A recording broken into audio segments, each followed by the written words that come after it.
ब्रह्मानन्दम्।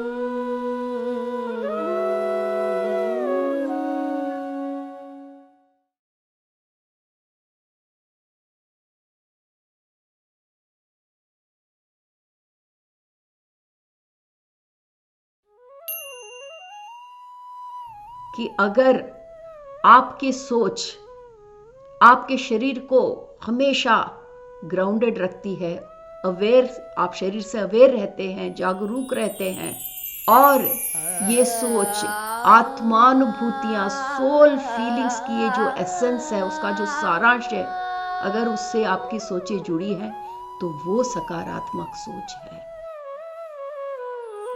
ब्रह्मानन्दम्।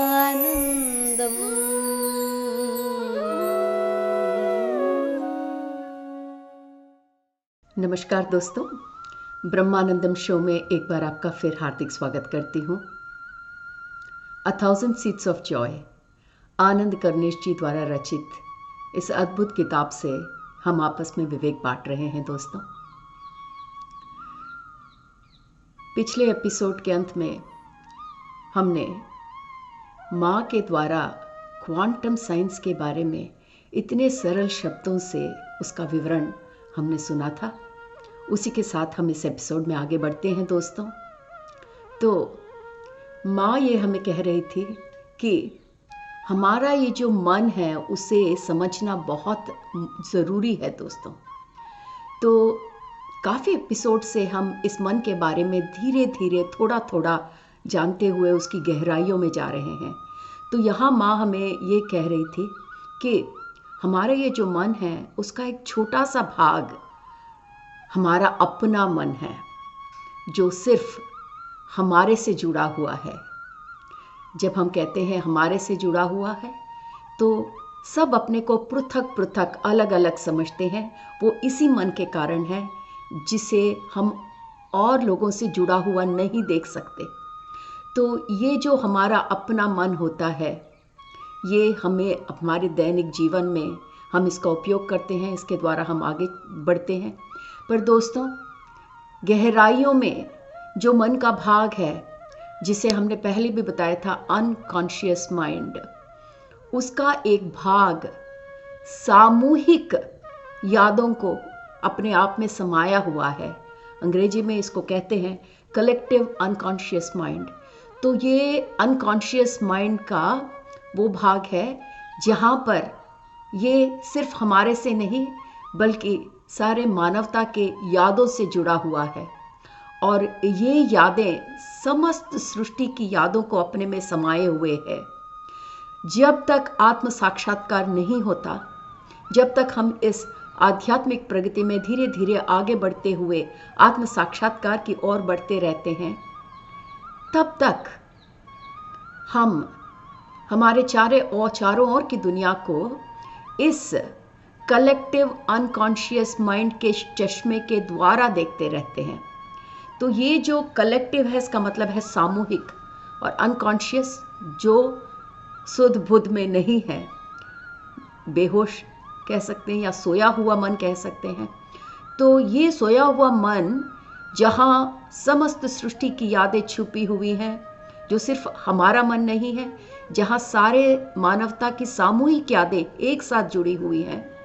हर प्राणी, हर मनुष्य इस संसार को उस सामूहिक अनकॉन्शियस माइंड के चश्मे से, उसके फिल्टर से इस दुनिया को देखता है। तो जो देख रहा है इस अनकॉन्शियस माइंड के चश्मे से, उसमें सारे मानवता की यादें जुड़ी हुई हैं। समस्त मानवता यहाँ पर दृष्टा हो गया है। इसका मतलब ऑब्जर्वर, जो इस अनकॉन्शियस माइंड के फिल्टर से इस दुनिया को देख रहा है, वो ऑब्जर्वर सिर्फ आप या मैं नहीं हूँ, बल्कि ये समस्त मानवता है जो अपने सृष्टि के यादों के जरिए इस अनकॉन्शियस सामूहिक माइंड के फिल्टर से इस दुनिया को देख रहा है। तो ऐसा ये जो बर्ताव है वो आत्म साक्षात्कार प्राप्त होने तक रहता है। दोस्तों, इस आध्यात्मिक प्रगति के मार्ग में जब आत्म साक्षात्कार हो जाता है, वहाँ से जो ये ऑब्जर्वर के गुण हैं वो बदल जाते हैं। क्योंकि इस आत्म साक्षात्कार की जो प्रक्रिया है जो दोस्तों, वो इस ऑब्जर्वर को अवेयर कर देता है। मतलब आप ये समझ जाते हैं कि ये जो समस्त सृष्टि को आप देख रहे हैं वो इस दृष्टा के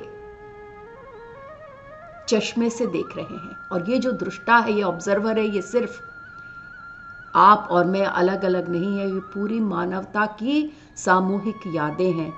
और जैसे ही आप अवेयर हो जाते हैं दोस्तों, अवेयरनेस की खूबी ये होती है कि जैसा ही कोई आदमी किसी चीज़ से अवेयर होता है तो उसका कंट्रोल उस आदमी पर नहीं रहता। तो जैसे ही आप ये समझ जाते हैं कि ये सारा ये जो ड्रामा है, ये ऑब्जर्वर के चश्मे से देखी हुई दुनिया द्वारा चलाया हुआ गेम है, तो आप उसे समझ जाते हैं दोस्तों।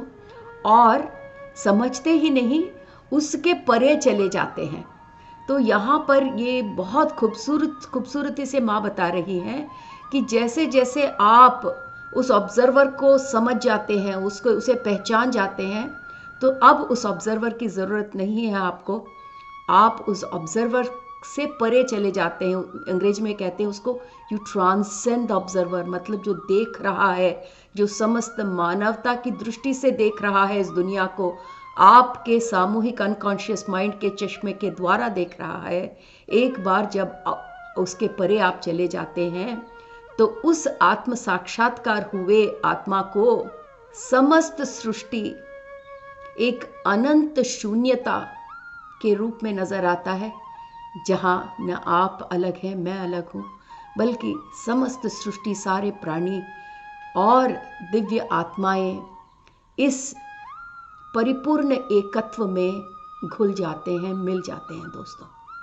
तो ये जो क्वांटम फिजिक्स का ये जो कॉन्सेप्ट हमें माँ समझा रही थी, वो सिर्फ तब तक है जब तक आप आत्म साक्षात्कार के मंजिल से पार नहीं हो जाते।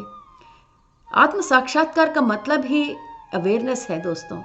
जब तक हम बिना सुध बुद्ध के जीते रहते हैं, बिना अवेयरनेस के जीते रहते हैं, ऐसे कई प्रक्रिया है इस 3 डायमेंशनल हमारे पृथ्वी के, जिसके माया में हम ये भी नहीं समझ पाते कि हमारे चारों ओर क्या हो रहा है।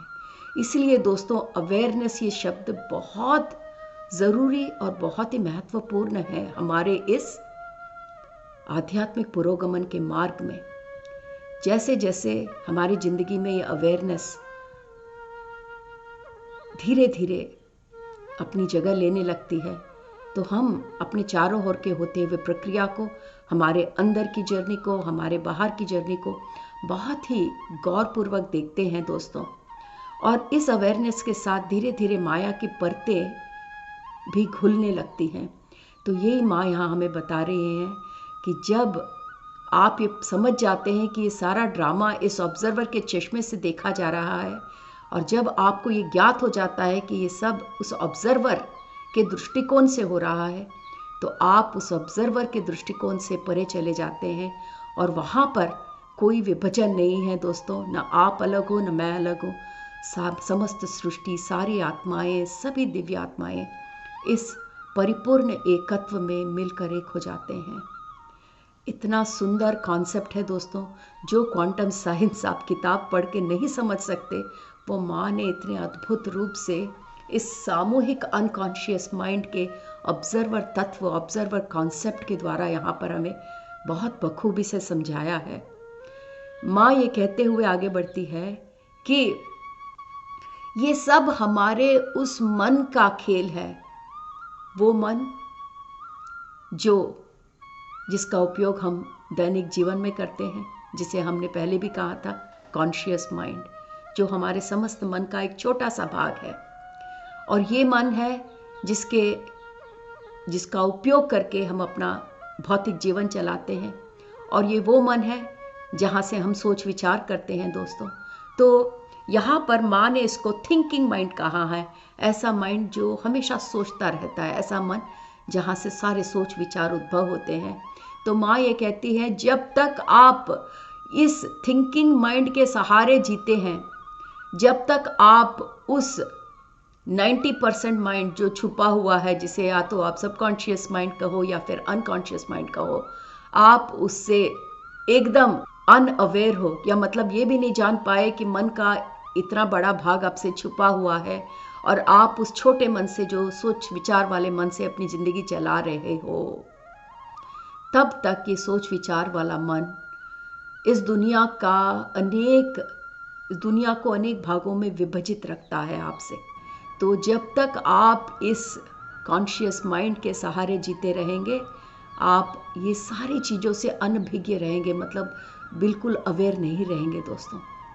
तो जब माँ ने ये बताया कि ये जो आपका सोच विचार वाला मन है, ये इतना सोच विचार करता है कि इस पूरी मानवता को, इस समस्त सृष्टि को इतने टुकड़ों में खंडित करके रखता है, जहाँ पे लोग, हर एक मनुष्य अपने आप को अलग समझता है। तो यहाँ पर आनंद कर्णेश जी का एक बहुत ही सुंदर प्रश्न यहाँ पर है। तो आनंद कर्णेश जी माँ से पूछते हैं कि माँ, आपने कहा ये सोच विचार वाला मन, मतलब वो मन जो हमेशा सोचता रहता है, सबको विभाजित कर देता है और एकत्व से हमें दूर रखता है। तो जैसा कि हम सुनते हैं कि सोच विचार सब गलत तो नहीं होते, सकारात्मक सोच विचार भी होते हैं, जिसे हम पॉजिटिव थिंकिंग कहते हैं अंग्रेजी में दोस्तों। तो यहाँ पर आनंद कर्णेश जी माँ से ये पूछ रहे हैं कि माँ, अगर हम सकारात्मक रूप से सोच विचार करें तो क्या वो भी हम सबको विभाजित रखता है, कि सिर्फ नकारात्मक सोच ही हमें विभाजित रखता है? माँ, जरा हमें ये बताने का कष्ट कीजिए कि पॉजिटिव थिंकिंग, क्या ये भी हम सारी सृष्टि को या हम सबको विभाजित रखता है? तो यहाँ पर माँ हमें पॉजिटिव थिंकिंग, मतलब सकारात्मक सोचों के बारे में बता रही हैं दोस्तों, कि नकारात्मक और सकारात्मक सोच, ये तो हम जानते हैं, नेगेटिव एंड पॉजिटिव थॉट्स। यहाँ पर माँ के हिसाब से हम समझने की कोशिश करें कि सकारात्मक सोच हमें इस सृष्टि में किस प्रकार प्रस्तुत करता है। तो माँ ये कहती है, सकारात्मक सोच जो हमें इस शरीर से बंधा नहीं रखता।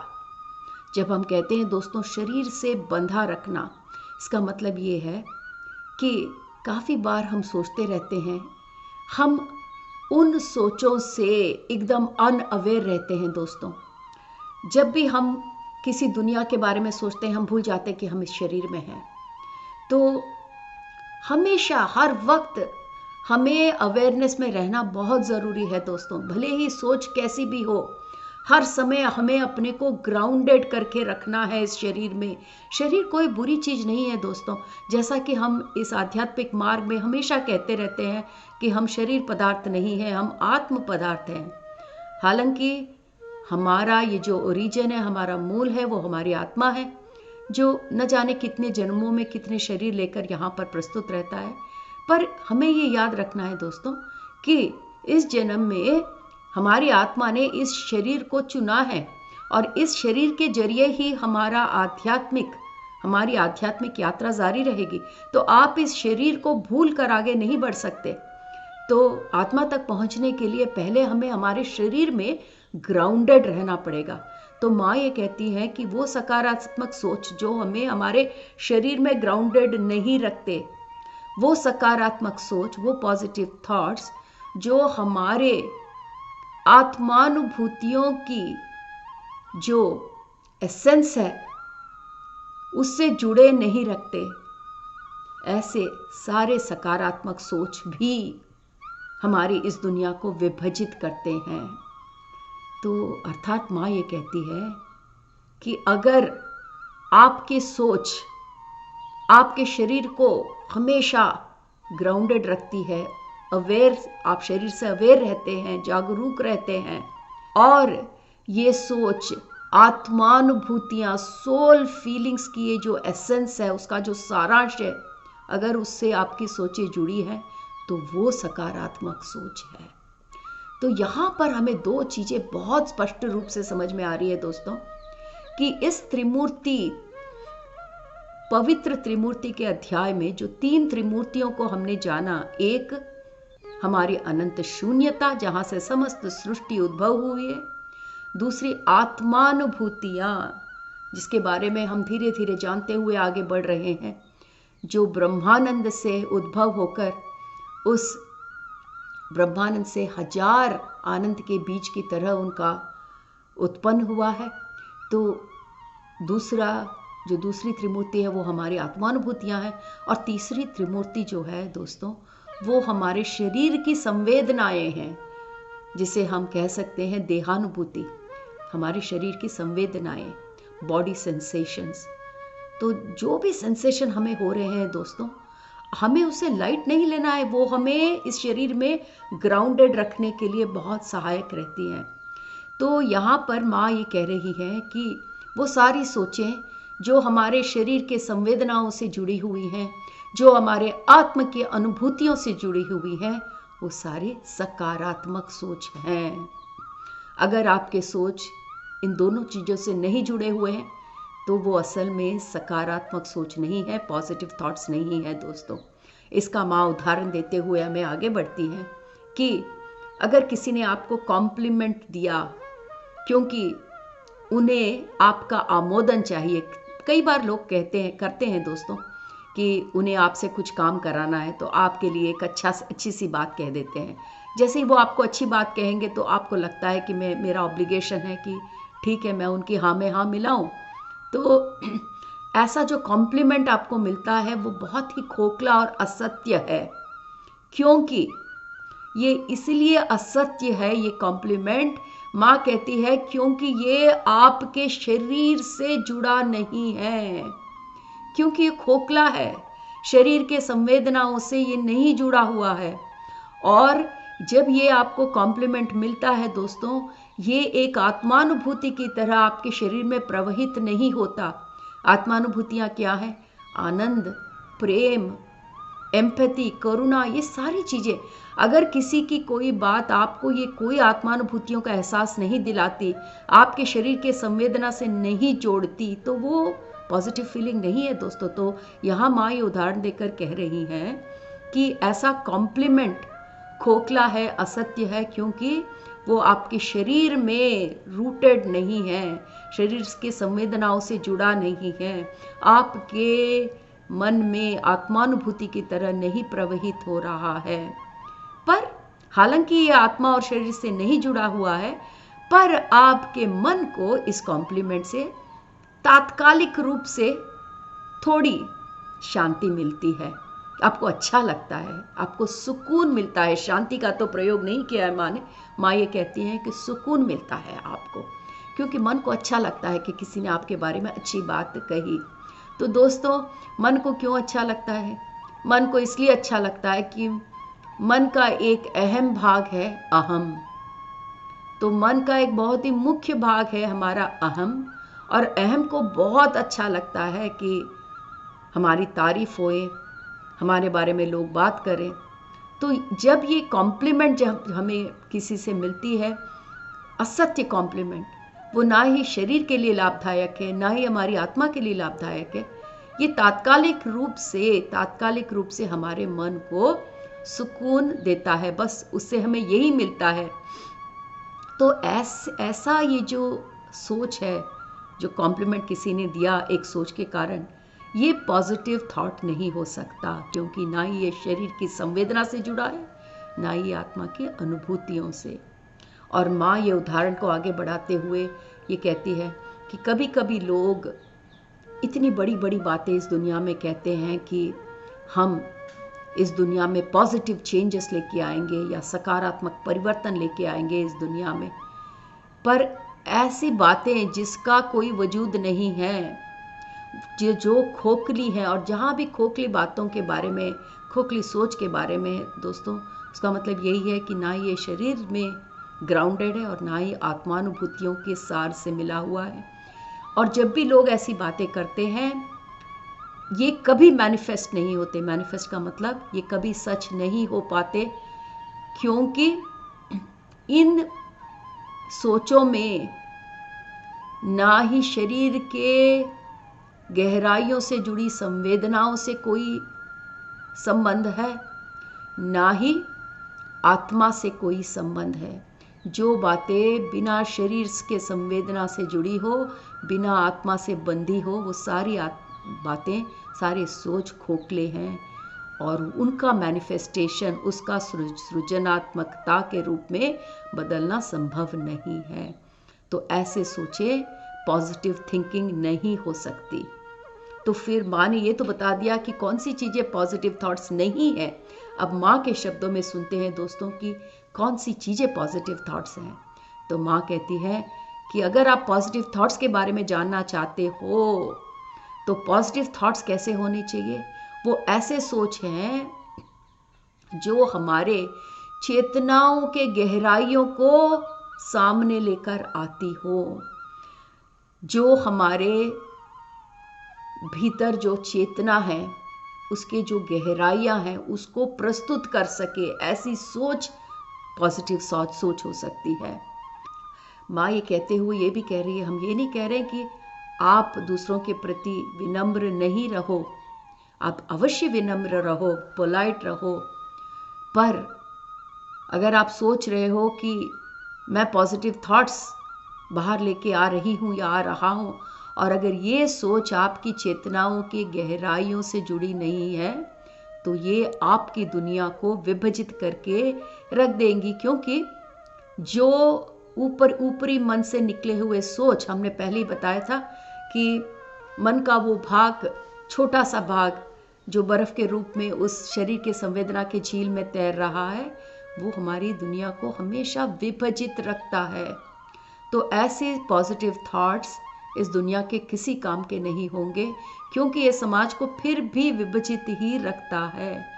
जब तक सोच हमारे चेतनाओं की गहराइयों का साक्षात्कार नहीं हो, उसका एक्सप्रेशन नहीं हो, जब तक वो हमारे शरीर से जुड़ी नहीं हो, जब तक वो हमारे आत्मा की अनुभूतियों का सार नहीं हो, वो सकारात्मक सोच नहीं है। तो माँ ये कहती है कि अगर जो सोच आप चेतना की गहराइयों से निकालने की कोशिश करेंगे, ऐसे सोच से जो अनुभव हमें प्राप्त होंगे, वो हर एक चीज को एकीकरण से जोड़ देगा, सबको एकता में आपके सामने लेकर आएगा।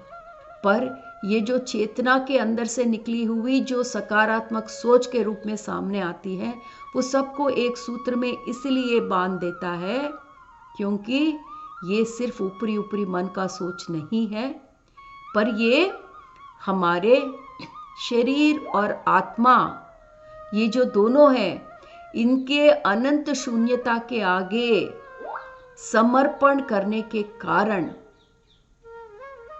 प्रस्तुत हुआ सत्य है। दोस्तों, यहाँ पर माँ ये कह रही हैं कि जो पॉजिटिव थॉट्स हैं,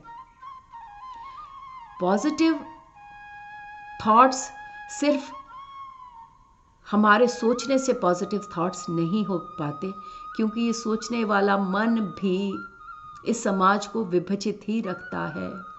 हमारे चेतना से प्रेरित होकर जो सोच हमारे मन से निकलते हैं, वो इसीलिए सबको एकता की कड़ी में बांध देते हैं, क्योंकि ये जो सोच हमारी चेतना से निकलते हैं वो हमारे देह और हमारे आत्मा के इस अनंत शून्यता के सामने समर्पण होने के कारण उद्भव हुए सोच हैं दोस्तों।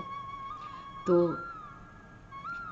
इस प्रकार माँ हमें इस क्वांटम साइंस के जो मुख्य कॉन्सेप्ट है, ऑब्जर्वर एंड ऑब्जर्व्ड का कॉन्सेप्ट है, उसे इतने अद्भुत रूप से हमारे सामने लेकर आ रही है।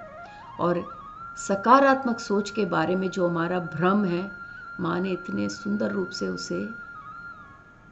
उसका स्पष्टीकरण किया है कि सकारात्मक सोच हमेशा शरीर की संवेदना और आत्मा की अनुभूतियों से जुड़े हुए रहते हैं। और ये शरीर और आत्मा जब इस अनंत शून्यता के आगे समर्पित करता है, अपने को समर्पण करता है, ऐसे सकारात्मक सोचों का जन्म होता है। तो दोस्तों, आज हम इन शब्दों के साथ, माँ के इस विवेक के साथ आज का एपिसोड संपन्न करते हैं। अगले एपिसोड में हम फिर मिलेंगे। नमस्कार।